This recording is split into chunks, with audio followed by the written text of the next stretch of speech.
Sound of metal scraping against concrete jolted me awake at 5:30 a.m. I blinked, trying to shake off the remnants of sleep, and rushed to my front door still clad in my pajamas. What I saw outside stole the breath from my lungs. Two men dressed in Willow Creek Estates HOA polos were wrapping a heavy chain around my sister Lisa's wheelchair, securing it to our porch railing with a massive padlock. "Hey, what are you doing?" I shouted, my heart racing as I sprinted barefoot across the porch. "That's my sister's wheelchair." The taller man turned to me, handing over a piece of paper that felt like a death sentence.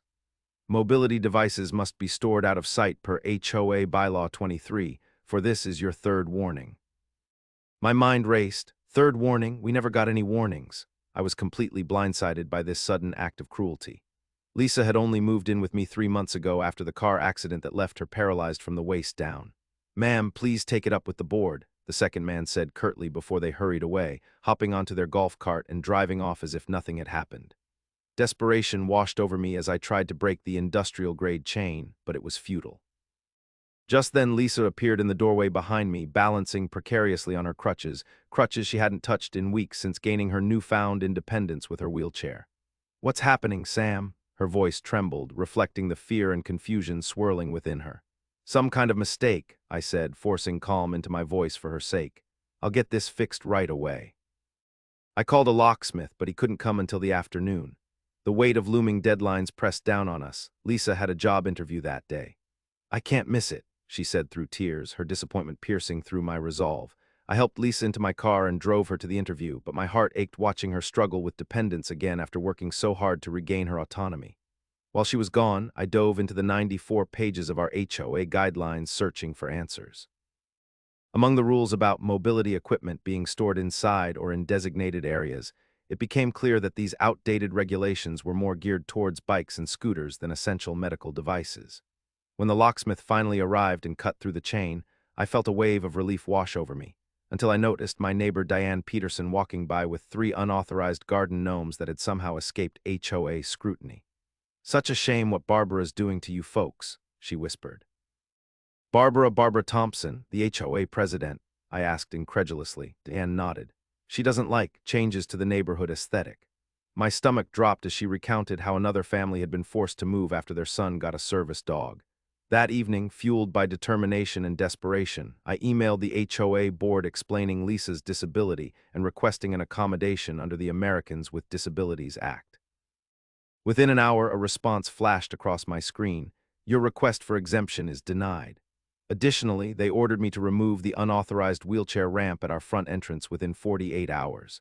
Stunned, I stared at the screen. Every detail was in order. The ramp had been approved by the city, complete with permits. The reality of our situation hit me hard as I stared at the notice handed to me by the HOA representatives. "Mobility devices must be stored out of sight per HOA Bylaw 23, for this is your third warning." The words echoed in my mind, a cruel reminder that community regulations often come at the expense of compassion and understanding. I was completely blindsided by how this little-known bylaw could be wielded so ruthlessly against my sister Lisa, who had only just begun to reclaim her independence after her devastating accident. It felt like an injustice that was not just personal but systemic. Regulations that were meant to maintain order in our community seemed instead to erase the needs of individuals with disabilities. "Third warning. We never got any warnings," I protested, my voice quivering with disbelief. It was as if the HOA operated in a world where compassion was overshadowed by strict adherence to rules that didn't account for the realities faced by residents like us. The second man's response, "Ma'am, please take it up with the board," left me feeling powerless as they drove away, leaving me alone with my sister's wheelchair locked away. As I stood there, frustration brewed within me. Lisa appeared in the doorway, visibly shaken and using her crutches, the very tools she had fought so hard to set aside for her wheelchair. "What's happening, Sam?" Her voice trembled with fear and confusion, reminding me just how fragile her newfound independence was.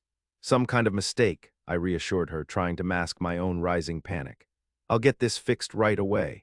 But deep down, I knew that fixing this wouldn't be as simple as unlocking a chain. After helping Lisa to my car for her job interview, I spent those anxious hours poring over the 94 pages of our HOA guidelines, searching for any loophole or clause that could help us. When I came across the rule regarding mobility equipment, it felt utterly absurd. It was clearly crafted with bikes and scooters in mind, not medical necessities like wheelchairs. This was a clear case of unjust enforcement, a regulation that overlooked individual circumstances and failed to accommodate those who needed it most. Finally, when the locksmith arrived and cut through the heavy chain, relief washed over me, but it was short-lived. As I paid him $175 for emergency service, I noticed my neighbor Diane Peterson strolling by with 3 garden gnomes that were blatantly unauthorized according to HOA rules. "Such a shame what Barbara's doing to you folks," she whispered conspiratorially. Barbara Thompson, the HOA president?" I asked, incredulous. Diane nodded knowingly. "She doesn't like changes to the neighborhood aesthetic." My heart sank as she recounted how another family had been forced out after their son got a service dog. That evening, fueled by anger and desperation, I emailed the HOA board explaining Lisa's disability and requesting an accommodation under the Americans with Disabilities Act. But within an hour came their cold reply. "Your request for exemption is denied." They demanded the removal of our legally approved wheelchair ramp within 48 hours. Stunned and overwhelmed, I felt an unsettling reality settle over me. Our fight for freedom had only just begun. The emotional toll of the morning's events was evident as I watched Lisa struggle to process what was happening. Just 3 months ago, she had been in a dark place after her accident, working tirelessly through physical therapy to regain her independence. Now, that hard-earned freedom felt like it was slipping away again, and I could see the distress etched on her face. "Sam, what's happening?" she asked, her voice trembling as she leaned on her crutches, the very tools she had fought so hard to move beyond. The sight of her like this broke my heart. The wheelchair that had become a symbol of her regained mobility was now a source of humiliation and frustration. "It's some kind of mistake," I said, trying to maintain a sense of calm for her sake. "I'll get this fixed right away." But even as I spoke those words, doubt crept in. How could I fix something that felt so fundamentally unjust? I helped Lisa into the car for her job interview, but the drive was heavy with unspoken worries. She sat quietly, staring out the window, and I could sense the anxiety radiating from her. "I can't miss this interview," she said softly, tears glistening in her eyes. "What if they see me depending on you again?" Her words stung as they revealed a deeper fear, the fear of being seen as helpless once more after she had fought so hard to regain her autonomy. I reassured her with a smile, but inside, I felt a growing anger towards the HOA for putting us in this position. While Lisa was at her interview, I took the time to sift through the lengthy HOA guidelines, searching for any loophole or sympathetic clause that might help us combat this injustice. As I navigated through the dense legal jargon, it became painfully clear that the rules surrounding mobility equipment were designed for items like bicycles and scooters, completely overlooking the needs of individuals who rely on wheelchairs for their daily lives. When the locksmith finally arrived and cut through the heavy chain securing Lisa's wheelchair, relief washed over me momentarily. But as I paid him $175 for his emergency service, my eyes wandered to Diane Peterson next door. She strolled casually by with 3 garden gnomes, unauthorized decorations that went unnoticed by our HOA enforcement. "Such a shame what Barbara's doing to you folks," Diane whispered conspiratorially, understanding all too well the oppressive nature of our HOA president. Barbara Thompson, the HOA president?" I asked in disbelief. Diane nodded knowingly. "She doesn't like changes to the neighborhood aesthetic." My stomach twisted as I recalled how another family had been forced to leave because their son needed a service dog. It struck me that our HOA seemed more focused on maintaining an illusion of perfection than on promoting an inclusive community. That evening, fueled by anger and desperation for my sister's freedom, I drafted an email to the HOA board explaining Lisa's disability and requesting an accommodation under the Americans with Disabilities Act. Within an hour came their cold response. "Your request for exemption is denied." They also demanded that we remove our legally approved wheelchair ramp within 48 hours. Stunned by their blatant disregard for our rights, I realized our battle was just beginning, a fight not only for Lisa's mobility but also for dignity and respect in our own home. As soon as the HOA representatives left, I felt a surge of determination. I had to retrieve Lisa's wheelchair, and I needed to act quickly. I grabbed my phone and called a locksmith, hoping for a swift resolution. "I'm sorry, ma'am," he said, "but I can't get there until the afternoon." My heart sank. I could already envision Lisa's disappointment if she had to wait any longer. "Is there any way you can come sooner? It's an emergency," I pleaded, desperation creeping into my voice. but he repeated that his schedule was full, leaving me feeling frustrated and helpless. I hung up, knowing I couldn't let Lisa down again. With time slipping away, I decided to take matters into my own hands. I ran to the garage to grab a pair of heavy-duty bolt cutters that had belonged to our dad. They were rusty but sturdy, and I hoped they would do the trick. As I walked back to the porch, my heart raced. The industrial-grade chain glistened menacingly in the morning light, a symbol of the HOA's oppressive rules. Just then, Lisa appeared in the doorway behind me. She was using her crutches, an image that stirred both pride and sadness within me. "What are you doing, Sam?" Her voice wavered with uncertainty. "I'm going to cut this chain," I declared with conviction, even though doubt gnawed at me. "We can't let them keep you from your wheelchair." She looked at me with a mixture of hope and fear. "But what if you can't? What if it doesn't work?" I forced a smile, trying to reassure her even as anxiety twisted in my stomach. "I'll make it work." As I positioned the cutters around the chain, I took a deep breath and squeezed the handles with all my strength. The metal groaned under pressure but didn't yield easily. After several attempts and straining muscles, the chain finally snapped apart, falling away from the wheelchair like a shackle broken. "See, you're free," I exclaimed triumphantly, though my heart raced with uncertainty about what would happen next. Lisa's face lit up with joy mixed with disbelief. She slowly approached her wheelchair, her fingers brushing against its armrest as if it were a long-lost friend. For her, this wasn't just about retrieving a piece of equipment. It was about reclaiming her independence. "Thank you," she whispered, tears glistening in her eyes. But our victory was short-lived as reality set in again. The locksmith would still need to cut through the remnants of the chain later that afternoon, a $175 bill looming over us like an unwanted cloud. While Lisa prepared for her job interview, I rifled through our HOA guidelines once more, searching for any clause that might protect us from this kind of unjust enforcement. There was indeed a rule about mobility equipment, but reading between the lines made it clear that these regulations were crafted without consideration for those who genuinely needed assistance. After ensuring Lisa made it to her interview on time, my frustration turned into resolve. That evening, fueled by anger at the HOA's blatant disregard for our rights and Lisa's dignity, I composed an email outlining her disability and formally requesting an accommodation under the Americans with Disabilities Act. I hit send, my pulse quickening as I anticipated their response. Within an hour came their cold reply: "Your request for exemption is denied." They added that we must remove our legally approved wheelchair ramp within 48 hours. Stunned by their lack of empathy and understanding, I knew this battle was far from over. A fight for Lisa's freedom and dignity had only just begun. As I sat down with the HOA guidelines, a sense of urgency filled the air around me. I had already faced so much hostility from the board, and I knew that understanding these rules was crucial for defending Lisa's rights. With all 94 pages spread out before me, I began to comb through the dense language, searching for any mention of mobility equipment and its rightful place in our community. There it was, buried in a section dedicated to community aesthetics and property maintenance, a rule stating that mobility devices must be stored inside or in designated areas. At first glance, it seemed straightforward, but as I read further, the ambiguity struck me like a cold wave. The language implied an exclusionary policy that seemed more suited for bicycles and scooters than for essential medical equipment used by people with disabilities. I felt anger rising within me as I realized how this vague wording allowed the HOA to wield power over residents who simply needed accommodations. It reinforced my growing belief that the regulations were not just arbitrary. They were devoid of consideration for those who relied on mobility aids. The very essence of community regulations should be inclusivity and support, yet here we were facing an institutional roadblock. My thoughts drifted back to Lisa and her recent struggles. She had fought valiantly to regain her independence after her accident, relying on her wheelchair not just for mobility, but as a symbol of her resilience. The thought of these bylaws stripping that away sent a wave of determination coursing through me. How could I allow this organization, meant to protect our neighborhood, to dictate her freedom? As I flipped through the pages, I recalled my neighbor Diane's whispered comments about Barbara Thompson, the HOA president, and her obsession with maintaining the neighborhood aesthetic.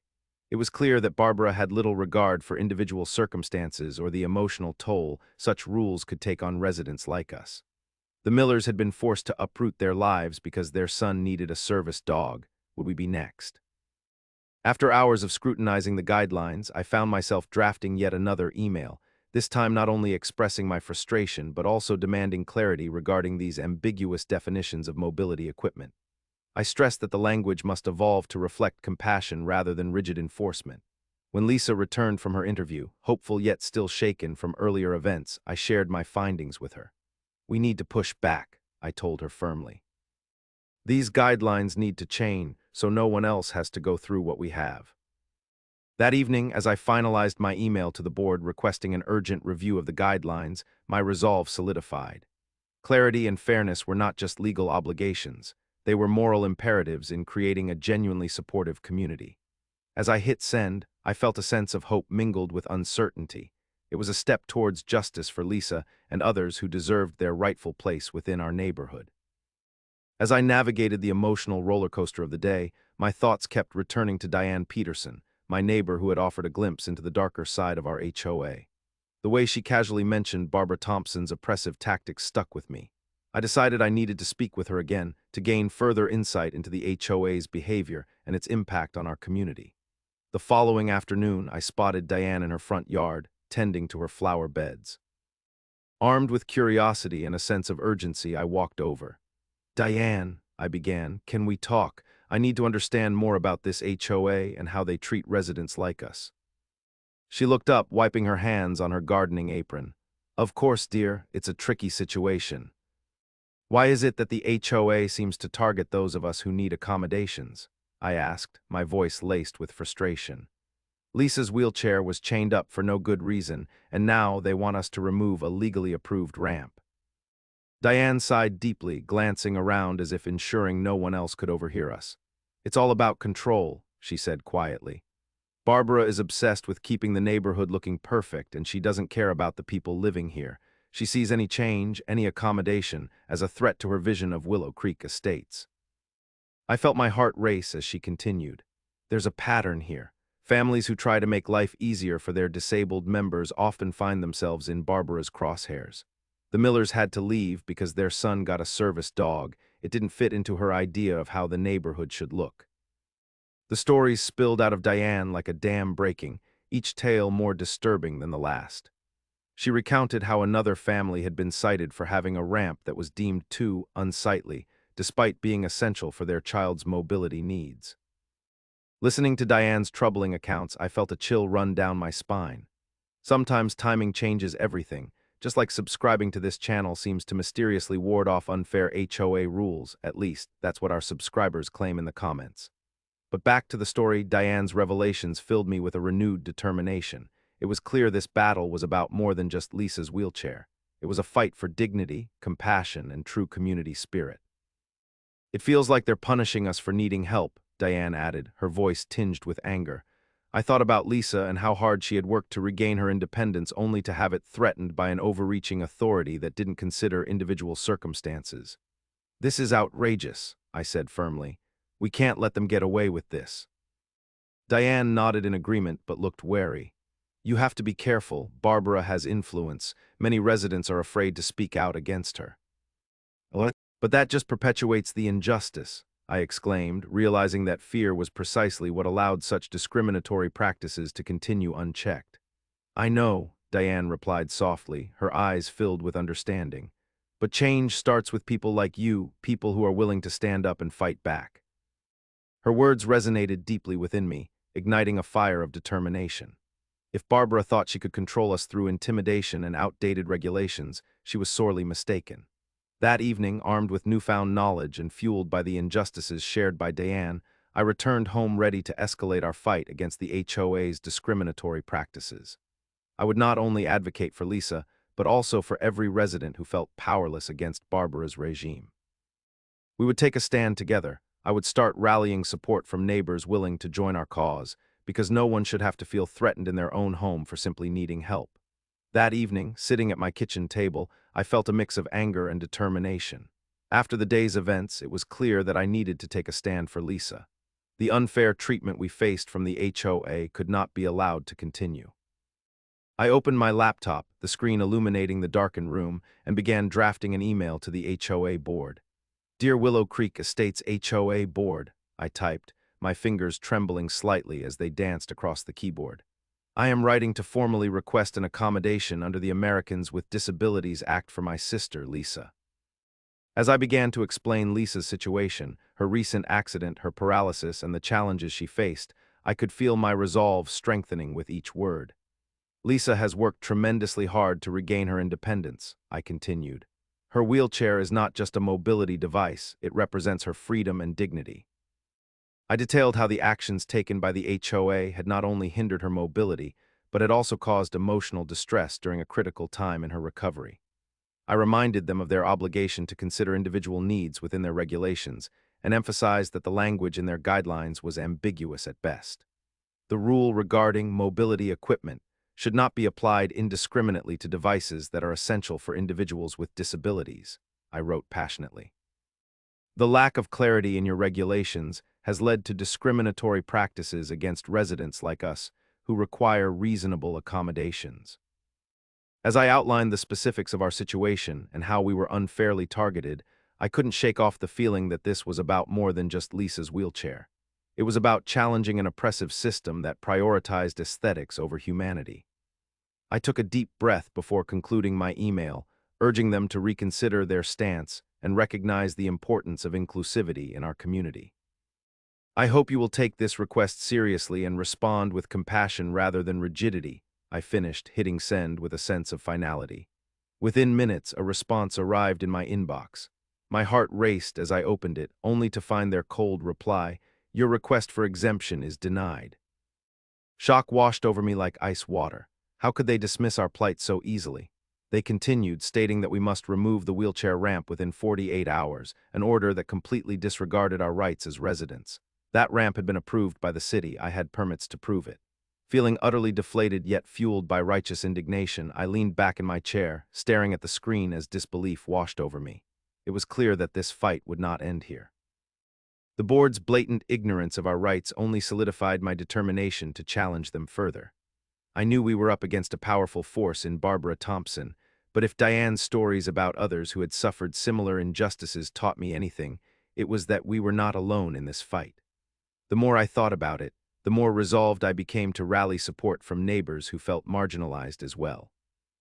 This was more than just about Lisa's accommodation. It was about standing up against injustice for everyone in Willow Creek Estates who had been silenced by fear or indifference. It was time to unite our voices and demand change together. The moment I read the HOA board's response, a wave of disbelief washed over me. "Your request for exemption is denied," it stated coldly, as if my sister's life and dignity meant nothing. They didn't stop there. They also demanded that we remove the wheelchair ramp within 48 hours, an order that completely disregarded not only our rights, but also the approval I had secured from the city. Staring at the screen, I felt a mix of anger and frustration bubble up inside me. How could they dismiss our plea so swiftly? It was evident that the board operated with a callous disregard for individuals like Lisa, who relied on accommodations to navigate their lives. This was more than just bureaucratic red tape. It was a denial of rights that underscored systemic issues within our HOA. I thought about how much Lisa had fought to regain her independence after her accident, and how this ramp symbolized her hard-won freedom. Now, in the eyes of our HOA, it was simply an eyesore that needed to be eradicated. I could feel my heart pounding in my chest as I tried to process the gravity of their decision. I recalled Diane's warnings about Barbara Thompson's oppressive leadership and how it had affected other families in our community. The Millers had lost their home because their son needed a service dog, and now we were facing similar hostility for seeking basic accommodations for Lisa. This pattern of targeting residents who needed help was alarming, revealing a culture that prioritized conformity over compassion. I knew I couldn't let this stand. It wasn't just about Lisa anymore. It was about all of us, every resident who felt like they were walking on eggshells in their own homes due to fear of the HOA's punitive measures. This fight had grown larger than I had anticipated, and it was time to escalate our efforts. With renewed determination, I decided to reach out to other residents who might be willing to join forces against this injustice. If Barbara wielded her power unchecked, then perhaps it was time we banded together to challenge her authority.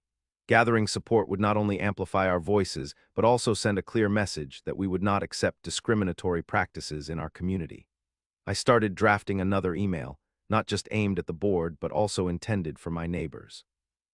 I wrote about what had happened to us and shared Diane's stories about other families affected by similar policies. Let's unite, I urged them. Together, we can demand change and ensure that all residents are treated fairly. As I prepared to hit send on this new email, I felt a sense of purpose wash over me.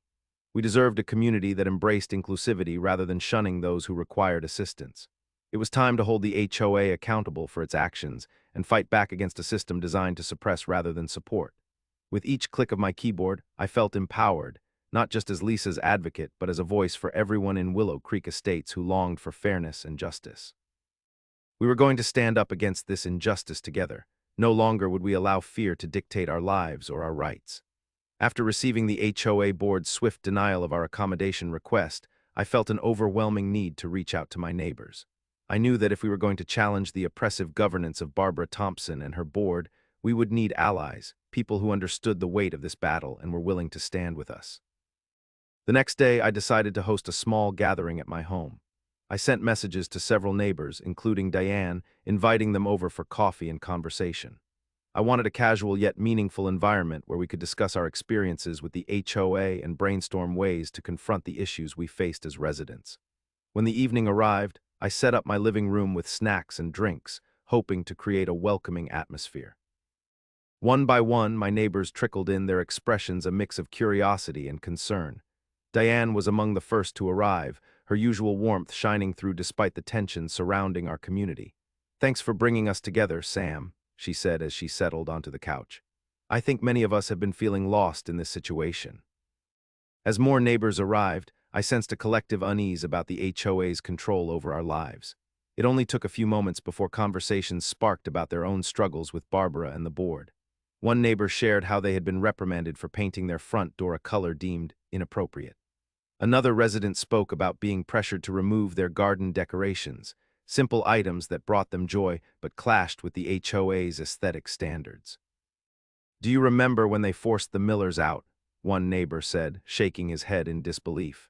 "It's like they want us all to conform to some twisted ideal of perfection." Hearing these shared experiences was both heartening and disheartening. It was comforting to know that I wasn't alone in feeling oppressed, but it also highlighted the pervasive culture of fear that Barbara had instilled in our community. We were all suffering under her heavy-handed rules. I took a deep breath and decided it was time to address the elephant in the room. "I believe we need to stand together," I said firmly. "What happened to Lisa and her wheelchair is just one example of how far this board will go to enforce their unjust policies." A murmur of agreement rippled through the group as they nodded in solidarity. This was a turning point. It felt like we were no longer isolated individuals, but rather a unified front ready to confront the HOA's overreach. "Let's create a petition," Diane suggested. "We can gather signatures from residents who support Lisa and anyone else affected by these regulations." The idea resonated with everyone as they began brainstorming ways to make our voices heard. We discussed organizing a meeting where residents could come together to voice their concerns directly to the board, a chance for us to reclaim our community and demand fairness. By the end of the evening, I felt invigorated by the energy in the room. We had fostered a sense of solidarity among neighbors who had felt powerless for too long. Together, we would not only advocate for Lisa, but also fight for every resident who had suffered under Barbara Thompson's oppressive governance. As everyone left that night, there was a newfound determination in their eyes, a collective resolve that we would no longer be silenced or intimidated by an unjust system. We were ready to take action, stand united, and reclaim our community from those who sought to control us through fear and exclusion. The tension in Willow Creek Estates continued to mount as we rallied together, determined to confront the HOA's oppressive tactics. Just when I thought I had a grasp on the situation, an unexpected twist emerged that would change everything. One evening, while discussing our plans at the neighborhood gathering, a newcomer introduced himself as Tom.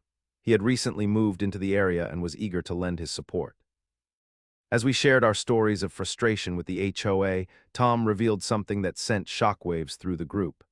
"I've been working undercover for the FBI," he said quietly, glancing around to ensure no one else was listening. "We've been monitoring this neighborhood for years." His admission caught everyone off guard. A mix of curiosity and disbelief swept across the room as we leaned in closer, eager to hear more. "What do you mean?" I asked, my heart racing at the thought of potential corruption within our own community. Tom took a deep breath before explaining. Barbara Thompson has been under scrutiny for her governance of the HOA.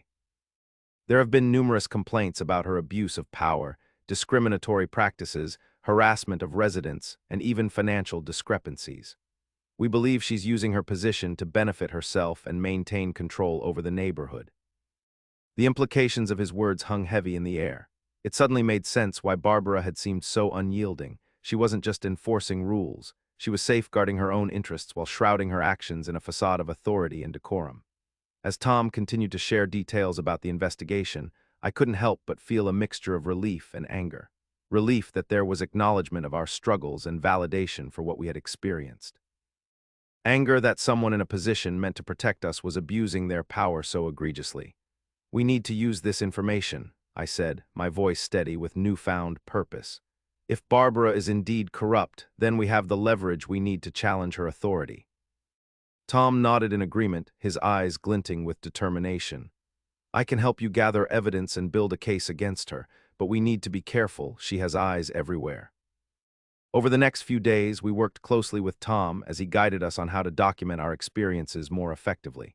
We collected testimonies from other residents who had faced similar issues, stories of intimidation and unfair treatment that painted a clear picture of Barbara's tyrannical leadership. As we assembled this information into a cohesive narrative, I felt a sense of empowerment swell within me. We were no longer just individuals fighting against an unjust board. We were building a movement fueled by truth and solidarity. With Tom's insights and our collective resolve, it became clear that this fight was bigger than just Lisa's wheelchair or my family's struggles. It represented a challenge to systemic corruption within our community, a fight for fairness and accountability that extended beyond our lives. The stakes were higher than ever as we prepared to confront Barbara Thompson and hold her accountable for her actions. Our neighborhood deserved better than oppressive governance. It deserved justice, compassion, and above all, a sense of community free from fear. Armed with knowledge and support from my neighbors, I felt ready to face whatever came next.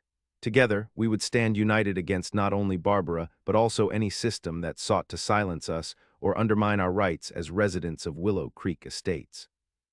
As the days turned into a blur of meetings, emails, and strategic planning with my neighbors, I found myself reflecting deeply on the lengths I was willing to go to protect Lisa's freedom. The struggle against the HOA had transformed from a personal crisis into a larger battle for justice, not just for my sister, but for everyone in Willow Creek Estates who felt oppressed by Barbara Thompson's authoritarian rule. Every time I recalled the image of Lisa's wheelchair chained to our porch, my heart clenched with anger. She had fought so hard to regain her independence after her accident, and now her dignity was being stripped away by a system that valued conformity over compassion. It wasn't just about accessibility. It was about recognizing her humanity and right to live freely in her own home. I thought about the countless nights we spent discussing her fears and frustrations. She had opened up about feeling like a burden, about how she longed to navigate her life without depending on anyone else. The weight of that realization settled heavily on my shoulders. I couldn't allow this injustice to continue. I wouldn't let fear dictate our lives any longer. With each passing day, my resolve only grew stronger. The community support we had begun to cultivate added fuel to the fire within me. We weren't just fighting for one wheelchair or one ramp. We were standing up against a culture of intimidation that had silenced too many voices for far too long. The stories I heard from neighbors echoed in my mind, each one reinforcing the urgency of our mission. Facing off against Barbara was daunting, but I knew it was necessary. She had bullied us into submission with her oppressive regulations, but now we had uncovered a potential weakness in her armor, her questionable leadership and the scrutiny she was under. This was no longer just about Lisa's wheelchair. It was about reclaiming our community and ensuring that no one else would have to endure what we had faced. In preparing for our confrontation with the HOA, I envisioned standing before them, not as an individual fighting alone, but as part of a united front. With Tom's insights and the evidence we gathered from other residents, we would present a compelling case against their unjust practices. We would demand accountability and transparency from those who had been entrusted with our community's governance. As I sat in my living room one evening, thinking about all that lay ahead, I realized that this fight was personal. It wasn't merely an act of rebellion, it was an act of love for my sister and for every resident who deserved to live without fear of oppression. I took a deep breath, feeling the weight of responsibility settle firmly on my shoulders. There would be risks involved, risks of backlash from Barbara and her supporters, but I knew that standing up for what is right often comes with challenges. The idea of losing Lisa's freedom again was unacceptable to me. I would do whatever it took to protect her. In that moment, I made a silent promise to myself. I would not back down. We would confront the HOA together and demand justice, not just for Lisa, but for all who sought to live freely and authentically within our community. This fight was ours, and we were ready to take it on head first. As I reflect on the journey we've undertaken in fighting against the oppressive practices of our HOA, I realize that our story is just one of many. Each of us has faced unique challenges in our communities, whether related to disability rights, governance, or simply the struggle for fair treatment. Throughout this experience, I've learned that it's essential we share our stories. They serve not only as a means of catharsis, but also as powerful tools for change. When we come together and speak out about our experiences with community regulations, we create a chorus that cannot be ignored. Through dialogue and understanding, we can advocate for more inclusive and compassionate policies that cater to everyone's needs. I invite you to join this conversation. Have you ever faced challenges with your local governance? Have you felt marginalized due to community regulations that seem unfair or discriminatory? Perhaps you've witnessed acts of injustice against someone else in your neighborhood. Your voice matters and your experiences are valuable. Comment below and share your stories. Let's turn this platform into a space for discussion about the responsibilities of local governance and the importance of disability rights. By bringing awareness to these issues, we can empower ourselves and others who may feel voiceless. Additionally, consider what actions you can take within your own communities. Are there policies that need revising? Are there neighbors who might benefit from support or advocacy? Together, we can initiate change by holding those in power accountable and ensuring that our communities are inclusive for everyone. As we move forward in our fight against the injustice we face in Willow Creek Estates, I am reminded that solidarity is our greatest strength. The more we unite and push back against oppressive systems, the more likely we are to see real change. Let's not shy away from confronting difficult conversations about governance and how it affects those with disabilities or anyone who has felt marginalized. Every story shared is a step toward creating a community where everyone feels valued and respected. Thank you for listening to our journey, and I hope you will share yours as well. Together, we can make a difference, not just for ourselves but for future generations who deserve to live freely and authentically in their homes without fear of discrimination or oppression. Let's stand together and advocate for justice, compassion, and equality in every community across the nation. Your voice is powerful. Let it be heard.